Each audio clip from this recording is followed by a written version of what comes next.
Welcome to The Practical Filmmaker, an educational podcast brought to you by the Filmmaker Institute and Sunscreen Film Festival, where industry professionals talk nuts and bolts and the steps they took to find their success today. Find the full transcripts and more at thepracticalfilmmaker.com.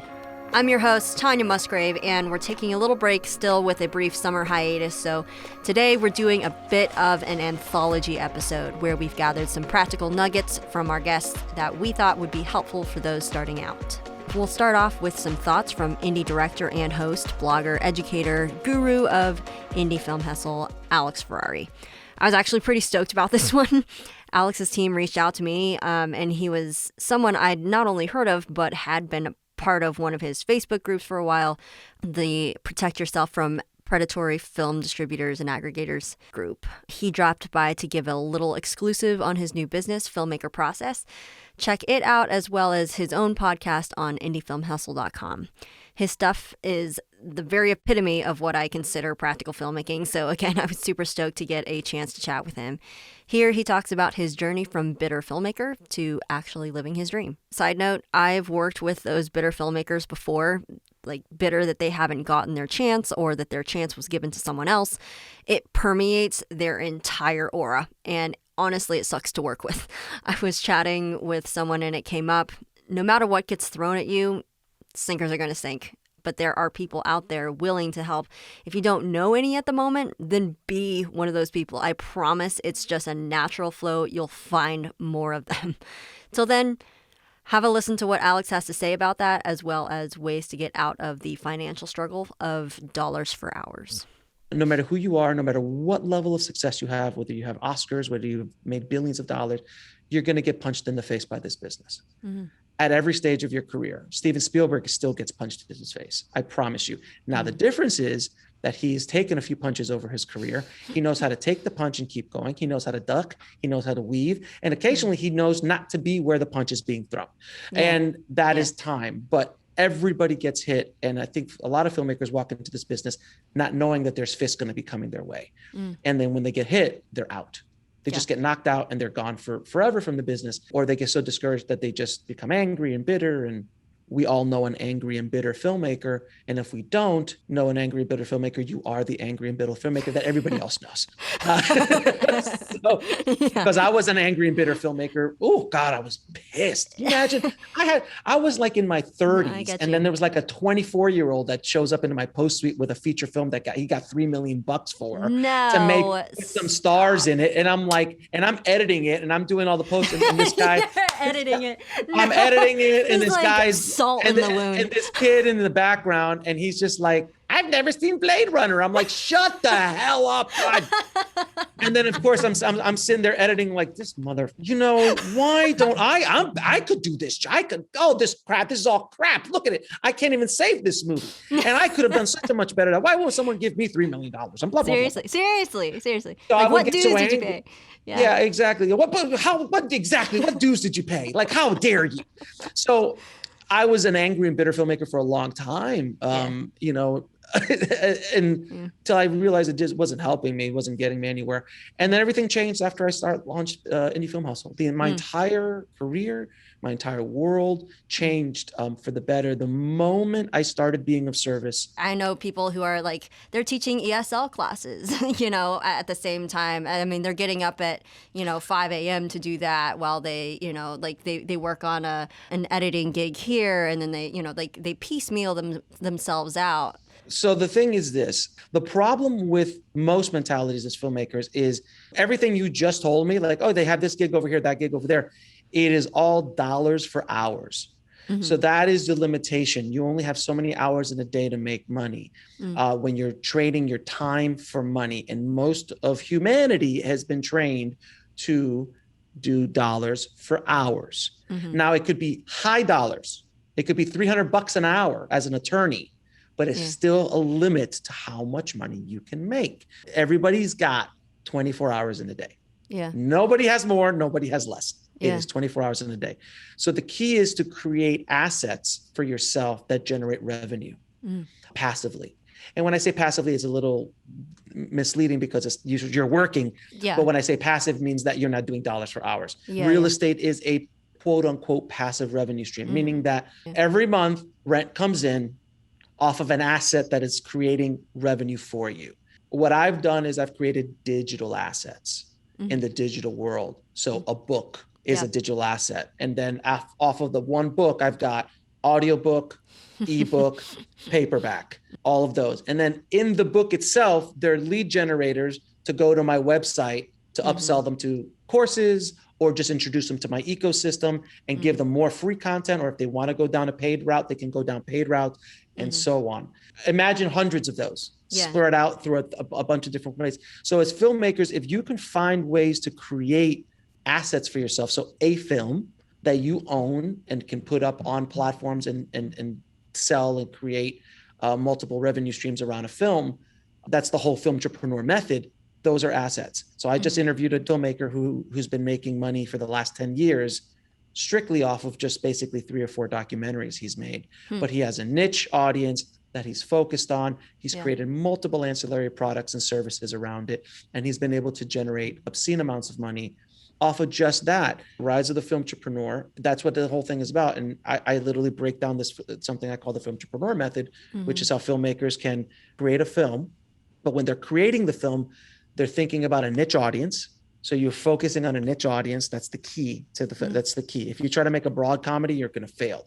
If you make a vegan chef comedy, romantic comedy, then you could focus that on the vegans, on the vegetarians, on paleo, on people who are, that audience. You can target those audience. You can reach that audience.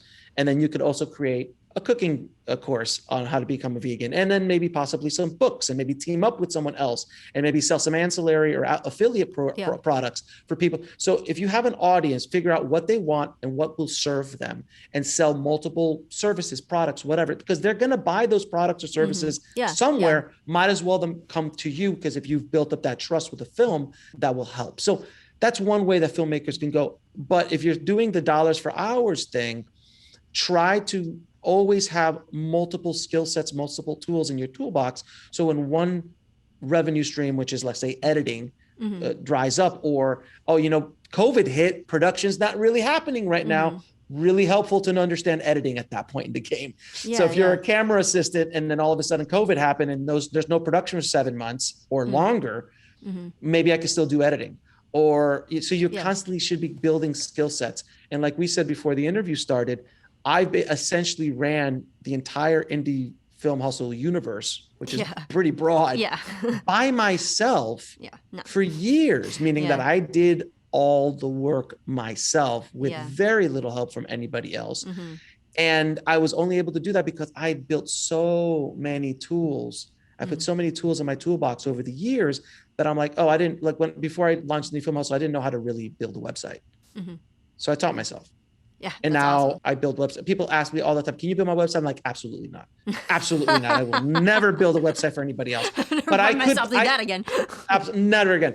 But I could easily charge $5,000 a website comfortably and build out, because I build out websites like water, as you guys know. I have so many different websites, all this, but that's a skill set that I built. So now that's something I always have in my back pocket. And then editing, and then color grading, and VFX, and camera work, and all these other things that I do. So I'm constantly broadening all the different revenue streams that I can create. And I think where filmmakers get caught up is like, I'm only going to be an editor. I'm like, I wish you the best of luck. Because the marketplace will change. I mentioned it in the episode where David George flipped the mic on me, and I always think of this. It's from The Guardian, where Kevin Costner is giving Coast Guard advice to Ashton Kutcher's character, and he says that you swim as fast and hard as you can for as long as you can, and the sea takes a rest. And sometimes it just takes a little chutzpah. Sometimes it might take a career change. For a career change, Mike Wilds would be able to tell you more on that. Starting off as a professional basketball player, he transitioned to self-made filmmaker, creating his company Basic Films LA that has done work for the LA Rams, K-Swiss, and Bose. A buddy of mine got us in touch, and I remember the first time I touched base with him, he was actually on a construction site for a legit new endeavor with his friend. They were building a bit of an Airbnb, but with a sound studio. so that musicians could rent it out like an Airbnb, but then have a studio to work with. But anyway, back to film. He's got great insight for those who have never gone to film school. He's an open book and has an open invitation for anyone wanting to connect. Mike at basicfilmsla.com. So All right. he started driving for this guy, but the guy was like, man, I like you, and I want you to film some stuff for me. And honest to God, literally he was telling me about it, but he's like, man, I don't know how to do this stuff. I just know how to film. They're not gonna hire me. So he was like, just send your resume. So I sent him my resume. Mind you, I had over 300 like call sheets. I'm doing PA jobs for everybody. So they just needed PA. So Yeah. when they see my resume, they're like, oh, I remember the first thing I got to the lot was like, oh, he's not green. So literally they thought that I was my friend. So my friend, yeah, rest in peace. He didn't want to really do it. And they ended up hiring me. All right. He picked up all the talent to come into the back lot. So that's pretty much how I got in there. Once I got in, yeah, that was it. Like, I'm one of those type of people, like, once I get in, I'm going to maneuver and I'm going to, like, work my way and figure it out. And then, like, I did PA. What's interesting, though, is that I was PAing there for 2 years. And an incident happened. And literally, you know what? I said, you know what? I can't take this. And I literally walked off that set. Hey. Yeah, I literally was just like, I put my walkie up. I went and told 2 or 3 people. I said, you know what? Love you guys. It's been real. But this, certain, as a PA, people think they can treat you a certain way. Yeah. I said, I stood up, and mind you, like I'm saying, I'm like, you know what? I don't need this. I walked off. So mind you, I didn't work there for 6 months, and it goes by. So one of my good friends who randomly worked on a show that I went to junior high school with. So these things are like crazy. Like, so Lonnie was like the head utility. Yeah. But I randomly went to junior high school with him out of all the shows. Get out. He calls me back, and then they call me back. They're like, could you come in? And the thing was that they didn't fire me, so I quit. So it was like, okay, well, can you come back? Yeah. So I ended up coming back and doing another 3 years there. But then I was at camera utility. So it was a little different, obviously making way more money. Yeah. And it was funny because it was just like, I got to deal with the cameras. I felt like I was part of the real crew. Yeah. I did that. And then, we parted ways. That's pretty much how, that journey happened. But it was literally like how you said, it was like, these are things that happens to me, like going somewhere, having a friend, saying something, speaking up. They're like, oh, and, I carry, like I tell a lot of people, this is who I am outside of film. Yeah. I carry myself a certain way. I treat people a certain way outside of them. So what that does is it carries on to the set. It carries on to when it's time to make stuff. And then people really appreciate that because that can take you a long way. As we know, we've all worked with a-holes. And you know what? You'll be like, I don't never want to work with that person again. Yeah. And then there's people who you work with, you're like, you know what? I really enjoy working with that person. I definitely want to work with that person again. Oh, yeah. So that was pretty much how I landed, and the whole NBC thing came about. Mm-hmm. Mm-hmm. So sometimes it takes a little chutzpah or a career change. Sometimes it takes a serendipitous loophole. Julio Zepeda worked his way from PAing to the camera department, interestingly enough, through digital utility, and he stopped by to completely blow my mind on a loophole into the camera union. SEAL Team is a 9-month show. We're working on that, and the first show I ever staffed, 2 of those camera assistants on the first show I ever staffed as a PA, they were on SEAL Team. So I knew I was friendly with them, and I was just kind of, I think as a PA, I was always friendly with everybody, and I was also the walkie PA, getting to meet everybody. I'm turning in radios, I'm collecting out times at the end of the day, and I walk around, being the key, you just know everybody. And I was lucky enough to be friendly with everybody, and it's kind of a big family over there. That show is so crazy, the nature of it. We carry so many cameras, and I was always in the middle of a set. One of the camera assistants, I remember him asking me, like, hey, Julio, you busy? I'm like, no, what's up? You mind grabbing that slate over there? You want to hit some sticks for us? I just said, oh, okay, cool. And so I just started slating, and, I'm starting to learn a little bit more. I'm like, oh, what's this? Well, yada, yada, yada, yada. Mm-hmm. And the DP, I think, kind of noticed, because I remember he asked me, he said, are you having fun doing this? I was like, yeah, what do you mean? So I see you, and he had long hair. He moved it out of his ears. And I feel you're having a lot more fun when you're slating and you're on the camera than you are in the AD department. I was like, yeah, I think so. He's like, okay. You know, it's getting the end of season 1, and one of the other assistants asked me, hey, have you talked to Jimmy? If you want to look him up, or anybody wants to look up, the DP for SEAL Team is Jimmy or James Murrow. Okay. Jimmy was the Steadicam operator of the 90s. Okay. He worked on Titanic, Heat, LA Confidential, Terminator 2. Nice. He was the DP on Crash. Big guy. Just you know, little indies here and there. Yeah, Steadicam operator on Dances with Wolves. So yeah, Jimmy's great. So apparently Jimmy was telling people, if we get a season 2, I want to get Julius in a camera. Hey. And in my head, I was just like, oh, okay, yeah, that's cool. You know, but I think up to that point, the way I wanted to do it, because I was getting all my PA days. At this point, I had, you know, maybe 200 PA days. My whole thing was, I'm gonna join the DGA. I'll be an AD. I'll be a working AD for however long, and then when I'm not working, I'll be writing and funding my own projects, shorts, you know, yada yada yada. But the camera opportunity came up, and then season 2 came around, and I was there as the key set PA again. But the whole 9 month of season 2 was kind of like, how are we gonna get Julio in a camera? And I was just really lucky. I had a lot of people, a lot of support. Yeah, it sounds like it. Yeah. But, you know, you did ask me like horror stories. Little side note horror story is, and this happens, I think, for anybody and everybody. Yeah. You know, you get people that support you, and you also get people that don't. And I had no names, but I had an AD who didn't support me. So it was kind of like pulling teeth, and which I also get. I had been there before. I did all of season 1. I knew everything. I knew everybody. So, and it was new ADs coming in. So it kind of makes sense of like, whoa, if you're going to be replacing yourself, you know, we're losing a value, which I understand. But, you know, it's also, you know, there's a different way to go about it. But, you know, hindsight, it all makes sense. And even then I was just kind of like, well, I get where she's coming from. But, you know, it was, like pulling teeth trying to get my camera days. But slowly but surely, I ended up with 18 camera days, I think, as a digital utility. Okay. And then that show ended, and it's like, well, you know, we'll figure it out, right? I had the support from the DP, all the camera assistants, my first AD, the showrunner. Everybody was just kind of like on the same page of like, we got to get Julio in a camera. Yeah. And then I was PAing, I was day playing from when that went down. And there's sort of, anybody who's interested, there's a loophole sort of into the camera union. Everybody is interested. There is. So I got in as a digital utility.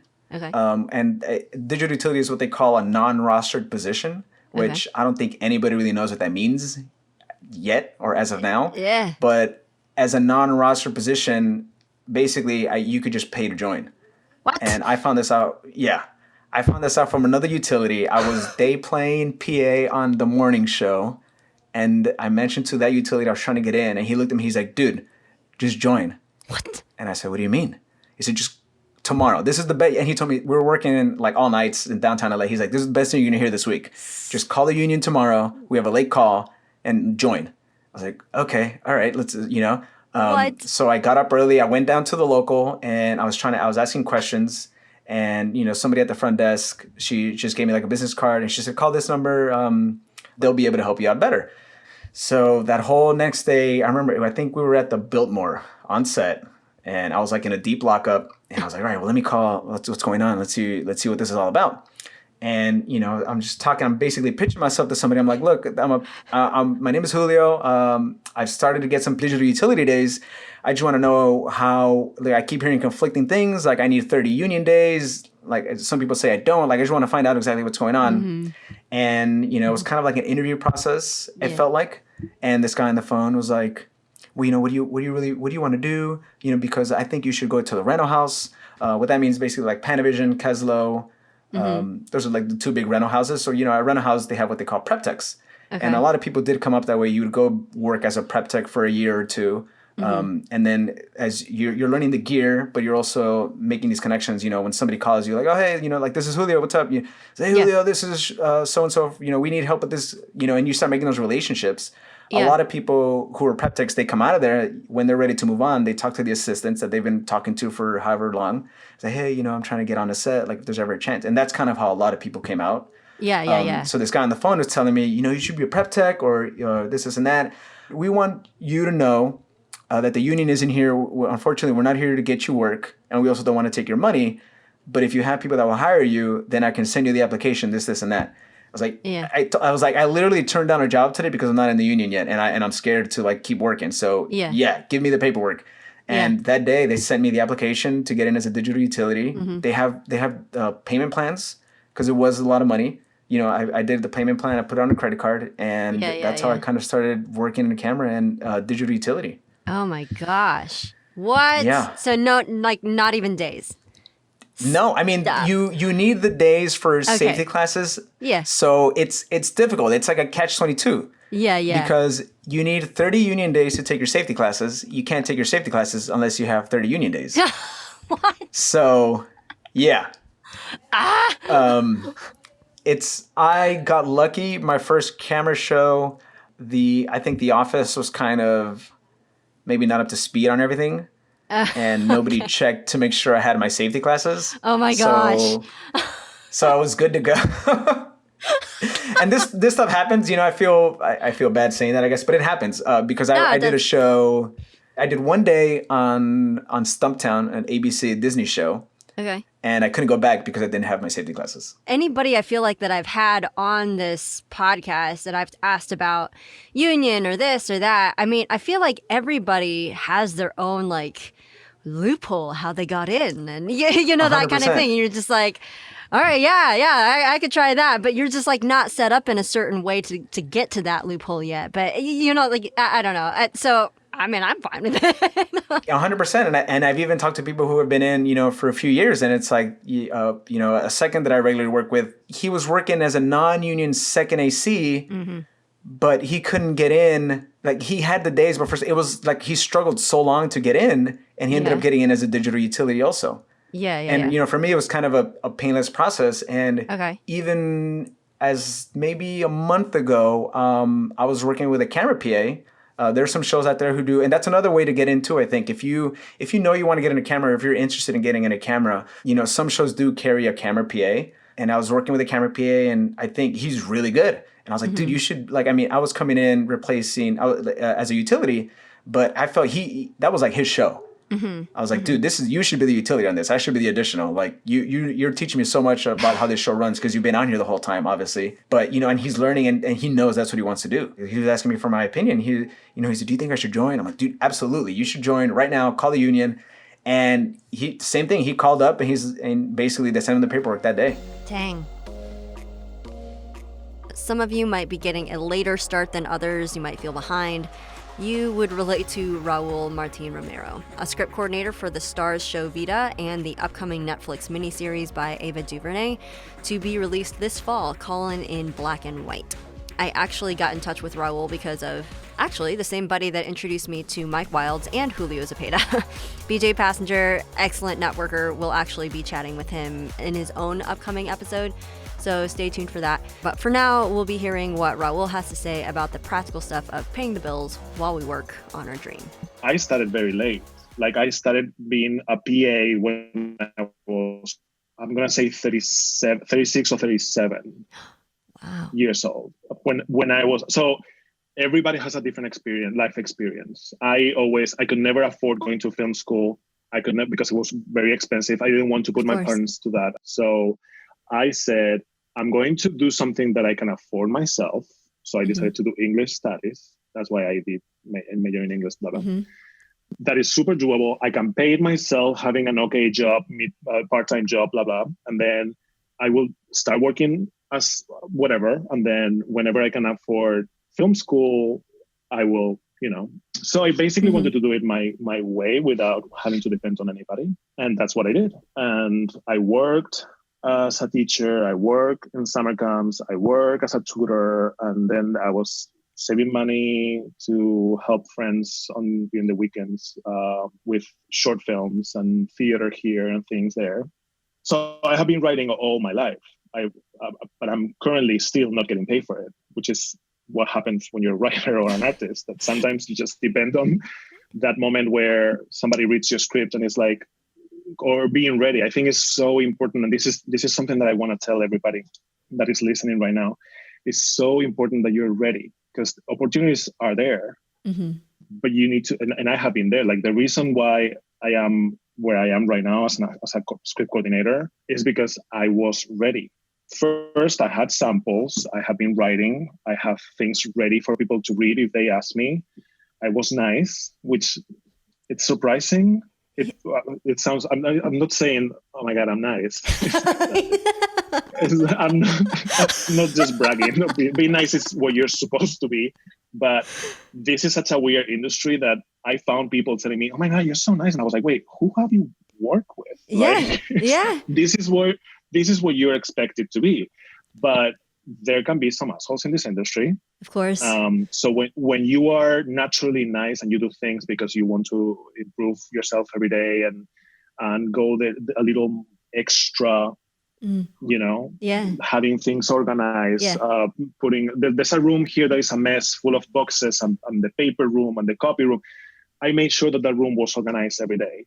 I was sure that the writers were attended when I was a writer's PA. So that way, when there was an opportunity for Tania Saracho, who's the showrunner on Vida, to have an assistant, I had the writers pitching me because they like the work. So if I go to work and I am doing the bare minimum, waiting for the time to clock so I can go home, those writers would have never pitched me to Tania to be the assistant. So work on those things, work on those relationships, because that is what is going to make you move up. So let me tell you, if you want to, I can tell you how I entered being a writer's PA, because it's also very competitive in Los Angeles right now. Because a lot of every writer wants to start as a writer's PA, but it's very complicated to find a job. It's not impossible, but it's very complicated. I was taking one of the many screenwriting workshops all over the city, which basically a lot of them work the same. You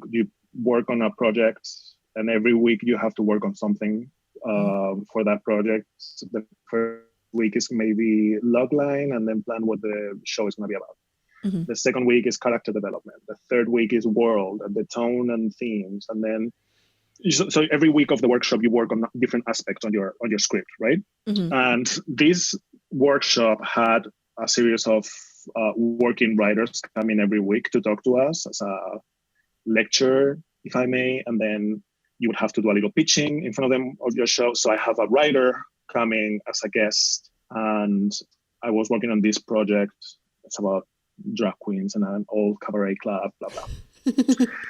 And I did my pitch, and that week was tone and I'm going to say theme or voice or something like that. And this writer came to me after and said, oh my God, that was insane. That was so good. And I was like, wait, what?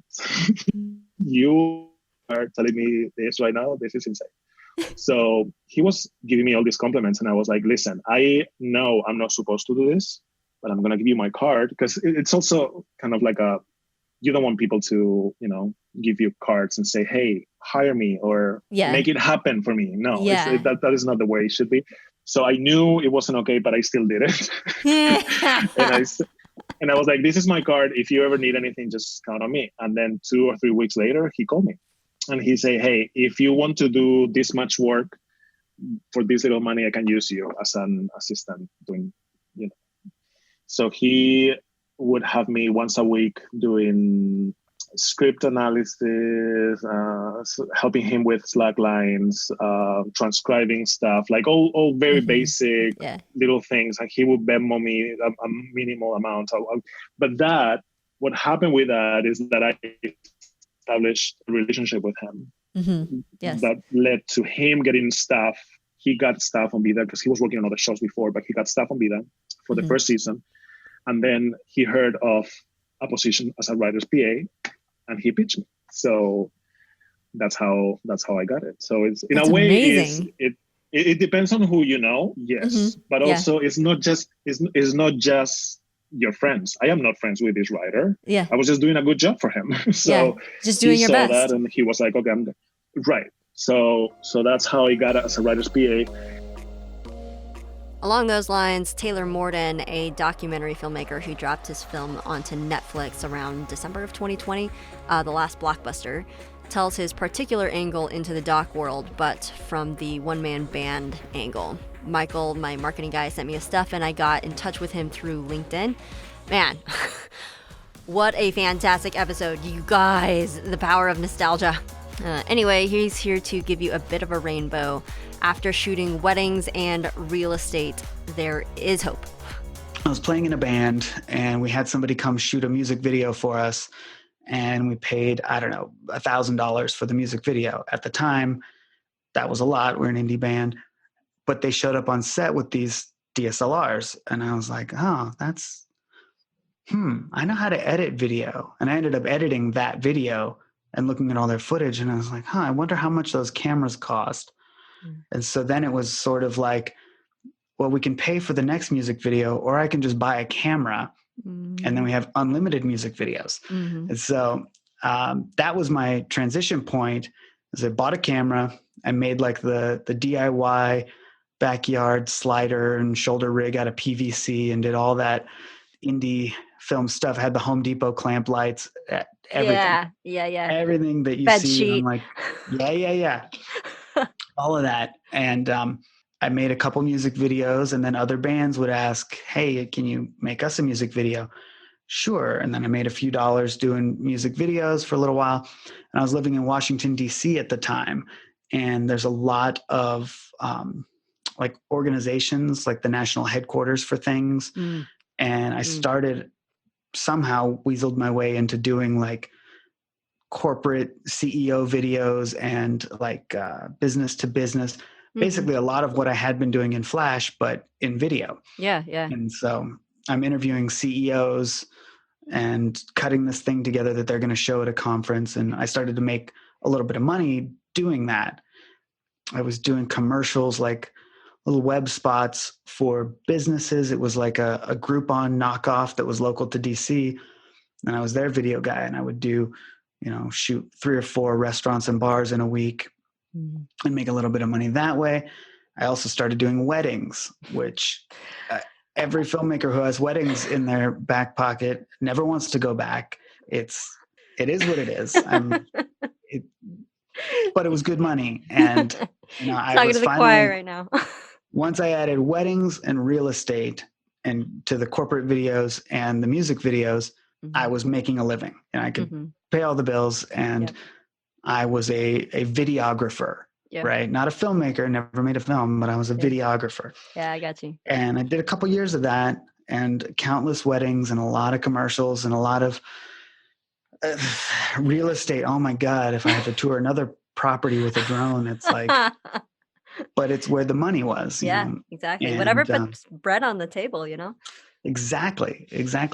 And then my wife and I decided Washington, D.C. was not for us. It was too much traffic, too much pressure. Everybody's in a hurry all the time. And we grew up on the West Coast, so we wanted to move back. About 6 years ago now, we moved back to the West Coast, specifically Bend, Oregon, which coincidentally is where the last Blockbuster video in the world is. Yeah. But that's another story. But we moved back to Bend 6 years ago, and I went from having all of this work with, these corporate, I had gotten pretty well entrenched into these organizations. I was doing educational things and medical things, and those jobs only exist. Yeah, I had a client base. They only exist in DC.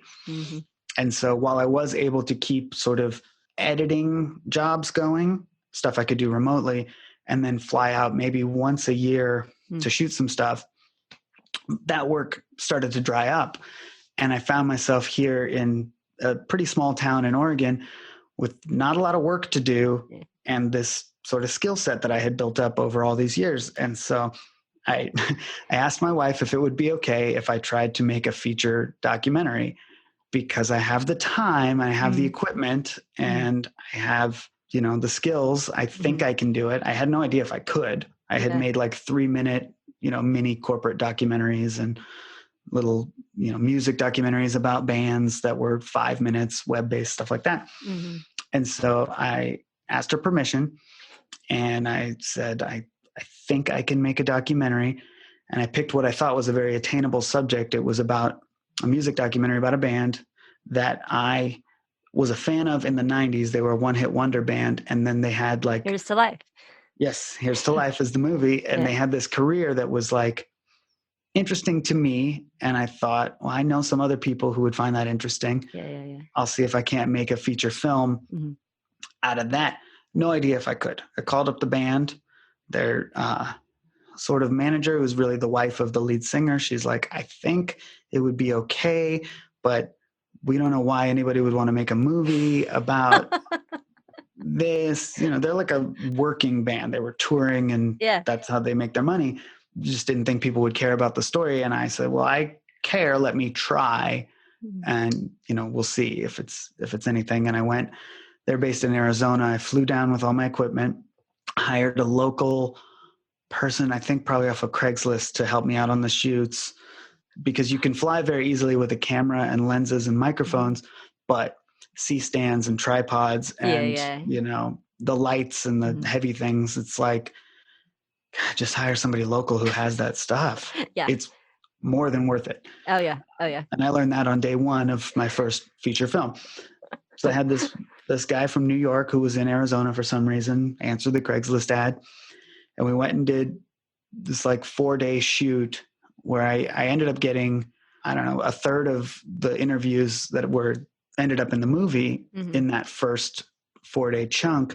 And then just enough B-roll. And I gathered just enough archival stuff from the bands of like, hey, can I borrow all these VHS tapes? I'll digitize them and send them back to you. Just enough to put together a Kickstarter video. And this was in 2016. And I cut together a Kickstarter video and tried to raise money. And I had no idea how much money a documentary would cost to make. Yeah. So I put up this Kickstarter and I said, I think I'll need $5,000. So I set the goal at $5,000. I don't know. You're laughing. I'm so sorry. Well, because I have been involved with a couple of documentaries. And so you know that it costs more than $5,000 to make a documentary. Now, mind you, I figured I could do so much of it myself. I'm not paying a DP. I'm not paying a DIT. I'm not paying a sound person. I'm shooting everything. I'm really paying travel costs, lawyers, licensing fees, and that's pretty much it on that one. The band owned the music, so that's nice. That was part of my initial plan of like, I know what costs money. It is. What's the workaround, right? But it's weird because they owned, the publishing side, but not the masters, because they weren't a major label back in the 90s. So I had to use live versions and re-record stuff. You know, that's a nuts and bolts workaround for anybody who's trying to put a hit song in their movie. Just have your friends do a cover of it, and then yeah. So I'm still so like budget conscious and DIY, and I'm a musician, that in the last Blockbuster we have a couple of well-known hit songs in the movie, and we could barely afford the publishing side. So we have a song in the movie that I played the instruments and sang get myself. Out. That's amazing. Because we couldn't afford the master. David Alan Arnold can tell you more about chutzpah, and it still applies to people starting out across all departments. Emmy Award-winning helicopter cameraman, his cinematography has covered anything from the Super Bowl and rescue efforts during Hurricane Katrina to James Bond and, most insanely, Deadliest Catch. Michael sent his stuff again and was like, you've got to get this guy. So I totally spammed his Instagram, sent a message through his website, emailed him, hit him from all sides, and he wrote back and said, absolutely.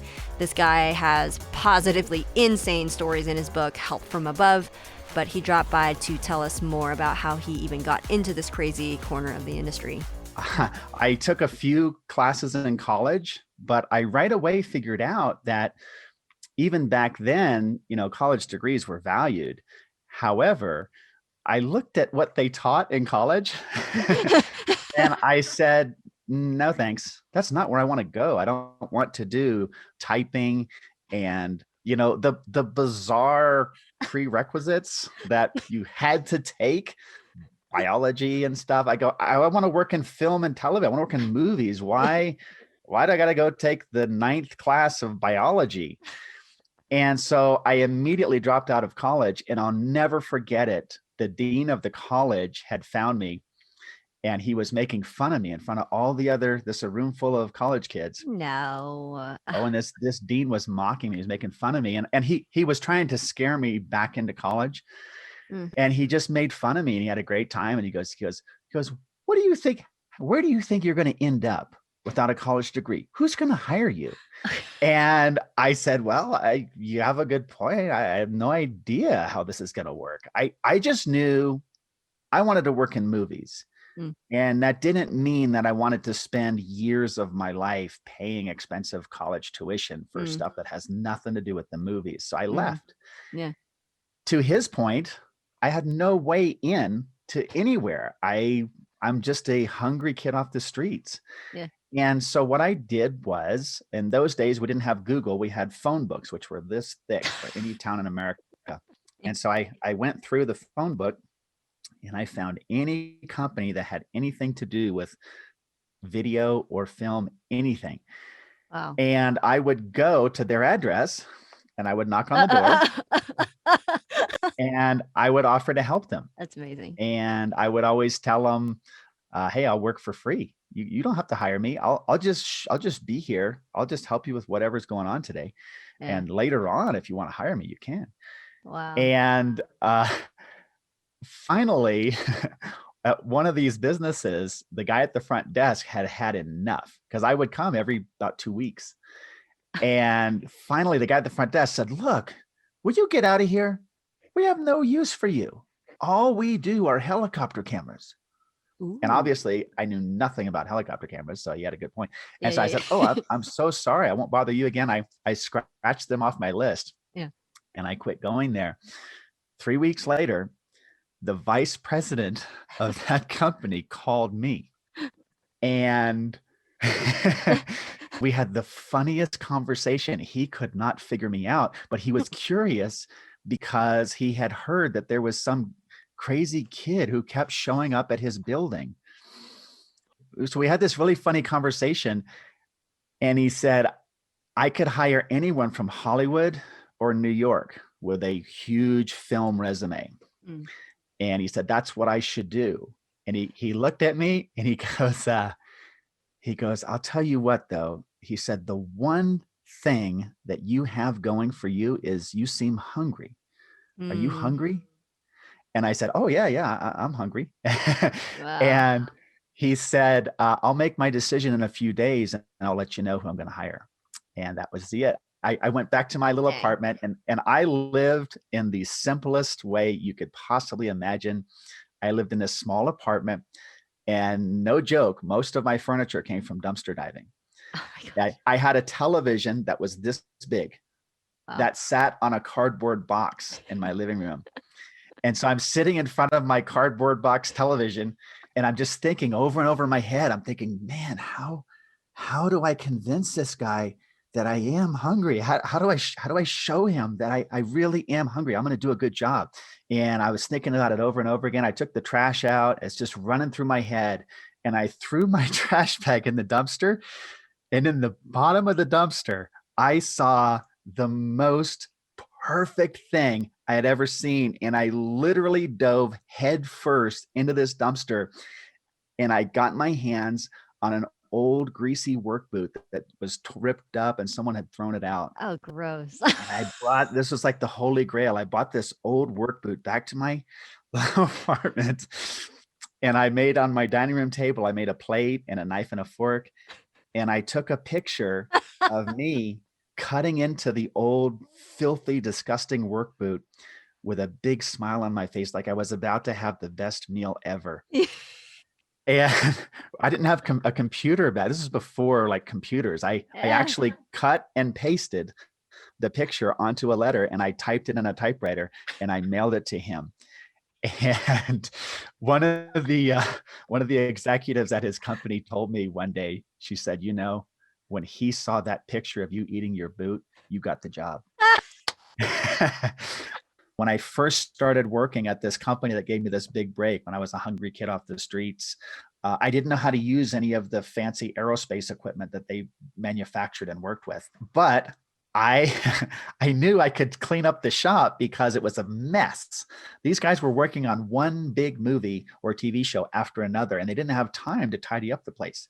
And so the shop had probably never been cleaned. It was just piles of junk and dirt. I mean, this was a busy working environment. And all of the work was on the road. So the guys weren't in the shop. And so I'm there by myself, and no one told me to, but I just picked up a broom and I started sweeping up the shop.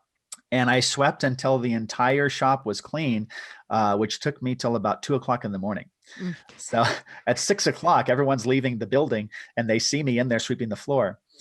After I swept the floor, I then started neatening up the place, and I would take all the high-tech equipment that I didn't know how to use, and I would just make it nice and neat so that when the guys did come in from a movie, they could have a place to work. When everyone came back into the building the next day, I was still there wearing the same clothes, and they didn't recognize the place. It had never been cleaned like that ever. I'll never forget my boss at the time, who was very frank with me. He said, "You have no skills. You're basically useless." He came in and he saw I was still there the next day wearing the same clothes I had on the day before, and he didn't recognize his own shop. And he was so excited. He started laughing and smiling, and he pointed to me and he goes, "That's it. You're going with me on my next movie shoot." And so that's a skill, is just being willing to pitch in and help, even if it's not your job. So I remember someone saying to me that you want your mentor to be 2 years ahead of you, not 20. And we have seasoned veterans on this podcast. They have amazing stories, as well as, moxie that still applies in every way today, even if the market looks a little bit different. But we try to keep things mixed up a little bit with those who are fairly fresh in the industry too. I would love some feedback on which ones that you enjoy more or which ones are helpful to you. But you guys, there are a ton of roads into the industry, as you've heard, but Moxie in time will get you there. I gotta tell you, I've been contacted by a couple people who just randomly found this podcast. One of them, I got an email taking up the offer extended by Jason Roberts. This is a line producer who AD'd films like Jurassic World and Mission Impossible. Anyway, I texted Jason, he said sure, and the next thing I know, Jason mentions that he just got off the phone with this guy, chatting with him for an hour. And this is a guy who had just gotten the book, Ready When You Are, Mr. Coppola, Mr. Spielberg, Mr. Crow, didn't know how to pronounce the author's name, and it just so happened that Jason said it in his interview, so it popped up on his Google search, and he figured he would just listen to the episode. And then another guy was actually an animator wanting to get into film, looking to shoot his first feature this coming year, and also interested in podcasting. Did a Google search and actually, I think, was getting into Alex Ferrari's content on Indie Film Hustle. He saw my interview with him and then listened to my personal story, realized that I was just starting out in podcasting too, and before you know it, we're chatting on Insta and have nearly a 2-hour call while I was road tripping back home. He has a passion for practicality, helping and connection too, so it's possible he might come on the show too. You guys, people are so much more accessible than you think, and they're a lot more willing to help than you think. One of the things this new buddy mentioned that I just love is that high tide raises all boats.